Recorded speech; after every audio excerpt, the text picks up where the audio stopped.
नमस्कार शेतकरी बांधवांनो, ज्या शेतकऱ्यांची ई-पीक पाहणी बाकी राहिलेली आहे तर अशा सर्व शेतकरी बांधवांनी ई-पीक पाहणी लवकरात लवकर करून घ्यायची आहे। तर या संदर्भात आजच्या व्हिडिओमध्ये माहिती पाहणार आहे। जर तुमच्या शेतामध्ये गहू असेल, हरभरा असेल तर ज्यांची ई-पीक पाहणी राहिलेली आहे तर त्यांनी लवकरात लवकर करून घ्यायची आहे। तर आता 15 जानेवारीच्या आत तुम्ही तुमच्या रब्बी पीक विम्याची ई-पीक पाहणी करू शकता। सर्वात पहिले आपलं जे काही इथं विभाग आहे ते विभाग आता आपल्याला सिलेक्ट करायचा आहे। त्यामध्ये अमरावती आहे, छत्रपती संभाजीनगर आहे, कोकण आहे, नागपूर आहे, नाशिक आहे, पुणे आहे।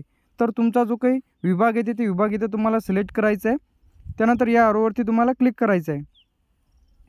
क्लिक केल्यानंतर तुम्हाला अशा प्रकारचं इंटरफेस तुम्हाला इथे दिसेल। तर यामध्ये आता शेतकरी म्हणून लॉग इन करा या ऑप्शनवरती तुम्हाला क्लिक करायचं आहे। क्लिक केल्यानंतर आता तुम्हाला मोबाईल नंबर टाकायचा एक ऑप्शन येईल। तिथं तुम्हाला तुमचा मोबाईल नंबर टाकून पुढे जा या ऑप्शनवरती आपल्याला आता क्लिक करायचं आहे। त्यानंतर इथं ओपन झालेलं आहे। तर ज्यांनी पहिली नोंदणी केलेली असेल तर त्यांचं खातेदाराचे नाव यामध्ये जाऊन त्यांचं नाव सिलेक्ट करून सांकेतिक विसरलात यावरती क्लिक करून तुम्ही सांकेतिक नंबर टाकून या ऑप्शनवरती क्लिक करून तुम्ही जे काही प्रोफाईलमध्ये एंटर व्हाल। तर आता तुम्ही जर नवीन असाल तर नवीन खाते नोंदणी करा या ऑप्शनवरती क्लिक करायचं आहे। त्यानंतर आपला जो काही विभाग आहे ते विभाग, त्यानंतर तुमचा जो काही जिल्हा इथे सिलेक्ट करा, तालुका इथे सिलेक्ट करायचा आहे। तर डेमोसाठी मी इन्फॉर्मेशन भरत आहे, एखादं गावाचं नाव सिलेक्ट करून घेऊया। त्यानंतर इथं तुम्ही तुमचा जो काही सर्वे नंबरच्या माध्यमातून शोधू शकता, आडनाव, मधले नाव, त्यानंतर खाते क्रमांक शोधून तुम्हाला पुढे जा या ऑप्शनवरती क्लिक करायचं आहे। तर तुम्ही पुन्हा या बॅक यायचं आहे। तर आता इथं आल्यानंतर तुम्हाला अशा प्रकारचं इंटरफेस दिसेल जे की सांकेतिक विसरलात म्हणून। तर इथं तुम्हाला आता मी थोडी इन्फॉर्मेशन इथं प्रायव्हसीसाठी ब्लर केलेली आहे। सांकेतिक विसरला यावरती क्लिक करून मी माझा सांकेतिक नंबर इथं टाकून देणार आहे, यावरती क्लिक करणार आहे। क्लिक केल्यानंतर अशा प्रकारचा इंटरफेस तुमच्या मोबाईलवरती इथं ओपन होईल। त्यानंतर इथून तुम्ही तुमच्या शेतामध्ये जे काही बाधावरची झाडाची नोंदसुद्धा इथून करू शकता। तर ज्यांना आता विहीर, बोरवेल वगैरे जर चढवायचं असेल तर तुम्ही इथून चढवू शकता। पीक माहिती नोंदवा या ऑप्शनवरती क्लिक करायचं आहे। क्लिक केल्यानंतर आता तुम्हाला तुमचे जे काही वरील ज्या कोणाचं तुम्ही करत आहे त्यांचं नाव वगैरे दिसेल, तारीख दिसेल। पिकाची माहिती पहा या ऑप्शनवरती क्लिक केल्यानंतर तुम्ही चेक करू शकता की तुमची जी काही पिकाची माहिती काय आहे भरलेली आहे। त्यानंतर इथं तुमचा खाते क्रमांक ॲटोमॅटिकली सिलेक्ट करायचा आहे, फक्त तुम्हाला गट क्रमांक सिलेक्ट करायचा आहे, हंगाम इथं ॲटोमॅटिकली येऊन जाईल। त्यानंतर आपण आता खाली आलेलो, त्यानंतर आपली जी काही जमीन आहे ते टोटल जमीन किती आहे, पोट खराबा किती आहे ते तुम्हाला इथं शो करेल।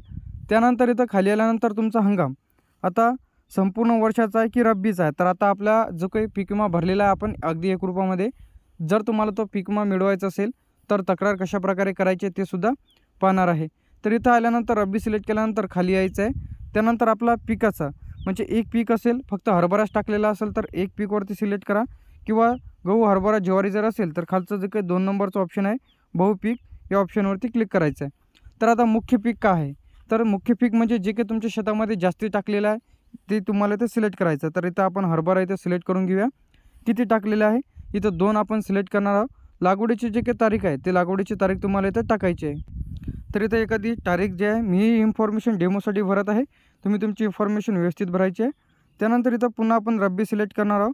त्यानंतर इथं आता आपण जे काही पहिला हरभरा टाकला होता आता इथं गव्हाचं इथं आपल्याला सिलेक्ट करायचं आहे। तुमच्या शेतामध्ये जे काही असेल ते तुम्हाला इथं टाकायचं आहे। त्यानंतर इथं जे काही आता राहिलेलं क्षेत्र जे आहे मी इथं टाकून घेत आहे। त्यानंतर इथं डेटसुद्धा इथं टाकून घेत आहे। डेट टाकल्यानंतर अशा प्रकारचं इंटरफेस तुम्हाला इथे दिसेल। तर खाली यायचं आहे। आता जलसिंचनाचे साधन तुम्ही यामध्ये जर तुमच्या शेतामध्ये बोरवेल असेल, अन्य सर्वेमधील, त्यानंतर नदी असेल, नाला असेल, शेततळे असेल, तर हे महत्त्वाचं पॉईंट आहे। तर इथून तुम्ही तुमची ई पीक पाहणी करताना जर तुम्ही इथं विहीर सिलेक्ट केलं तर तुमच्या सातबाऱ्यावर जे काही समोर चालून विहीर इथं येणार आहे, जी की ई पीक पाहणी झाल्याच्या नंतर जे की 48 म्हणजे 72 तास तुम्हाला एडिटसाठी देते। 72 तासाच्या नंतर तुमच्या सातबाऱ्यावर विहीर, बोरवेल जे की तुम्ही इथून चढवसाल ते इथे तुम्हाला येऊन जाईल, किंवा तुम्ही इथून कोरडवाहू सिलेक्ट करून पुढे जा या ऑप्शनवरती सुद्धा क्लिक करू शकता। तर इथं थोडा टायमिंगसुद्धा लागू शकतो। तर तुमचा सर्वे नंबर वगैरे तुम्हाला इथं सर्व दिसेल।